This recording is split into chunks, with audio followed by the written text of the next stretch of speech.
was 89, 90, before you were born, and there was a hurricane, and it knocked the power out in lots of places in England, and in the village where we were living it was out for 10 days.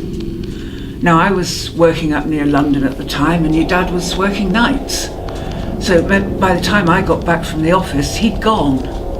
And just imagine what that's like on a dark evening when you've got a house that's cold and dark and there's nobody, you're the only person there.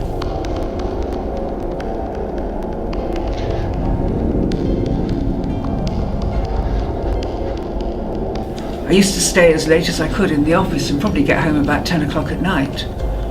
And then I'd go in and light a candle. And it's amazing how small a pool of light a candle casts around you. And all of the rest of the room is in darkness, all the corners and the edges. And I found that my imagination was starting to think that there were things in the corners. It was really very, very spooky.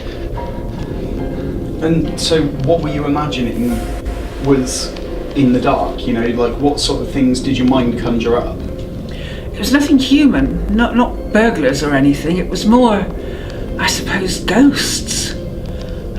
It wasn't a sort of physical human fear, it was more a primal fear of what you don't know in the dark, what you don't want to know, lurking there waiting to, I don't know, come out at you or follow you or just, I don't know. It was just a very, very basic fear of what I didn't know.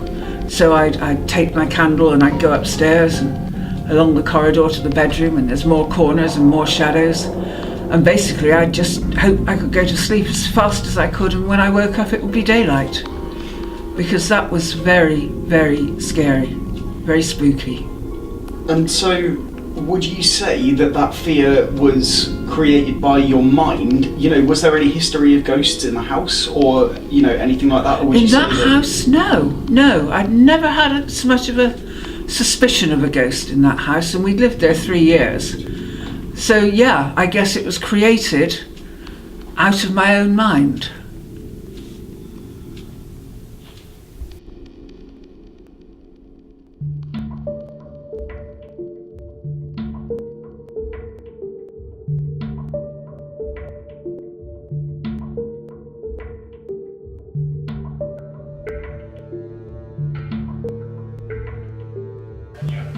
The reason that I'm afraid of the dark is more for the unsurety of what could be lurking within the unknown.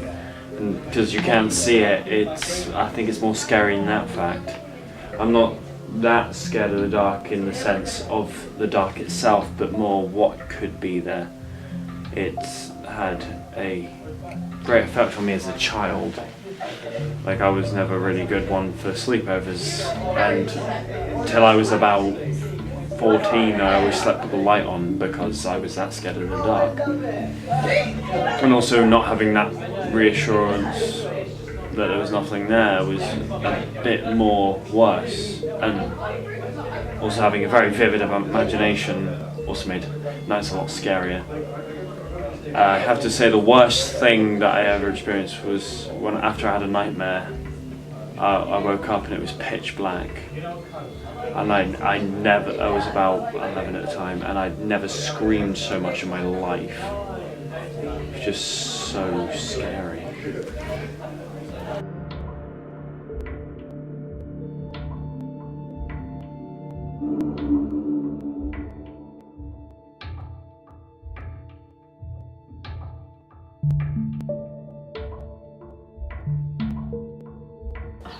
It's quite embarrassing because I'm 18 years old, and I guess you could say I am like afraid of the dark, purely because when I was younger I used to have quite a big room, and I just remember lying in bed, and I used to my bed was against the wall, and I used to literally make myself into a caterpillar. My head was under the duvets because I would just imagine all of these creatures and monsters. Like, I used to imagine like this creature, like this shadow appearing, like into my doorway and things like that, and just the thought of it would creep me out. Like I was completely safe, like I was in my home and stuff like that, and, you know, my parents were just outside, like on the other side of the hallway, and I don't know, since that, like it's just been really just horrible, like being in the dark. And I know everyone does it, and they say, you know, when you're downstairs and you turn the light off downstairs and you sprint up the stairs just because you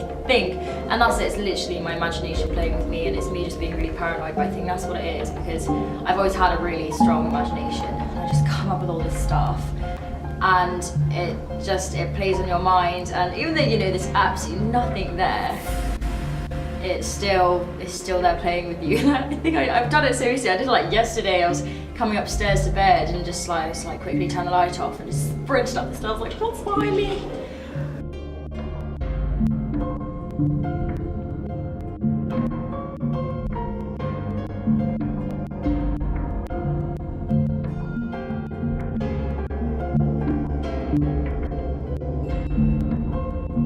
Yeah, so it all came about from living in South Africa when I was younger. You know, people jumping over your wall the entire time, trying to break into your house and stuff like that.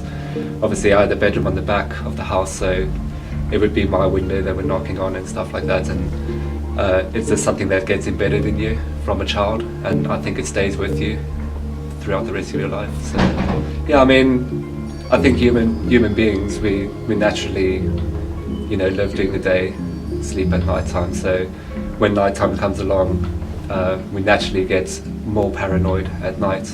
We're not nocturnal beings. So I think obviously being a father, there is a degree of concern when it comes to nighttime, because that's when most troubling things happen. But then there's also just a natural development in yourself that when it comes to nighttime, you know, you naturally get more paranoid and get more worried about things than what you were during the day. I mean, the same things that happened in the day can happen at night and vice versa. So the fact that it's nighttime, I think, just shows that, you know, we aren't built to be as comfortable during the night than what we are during the day.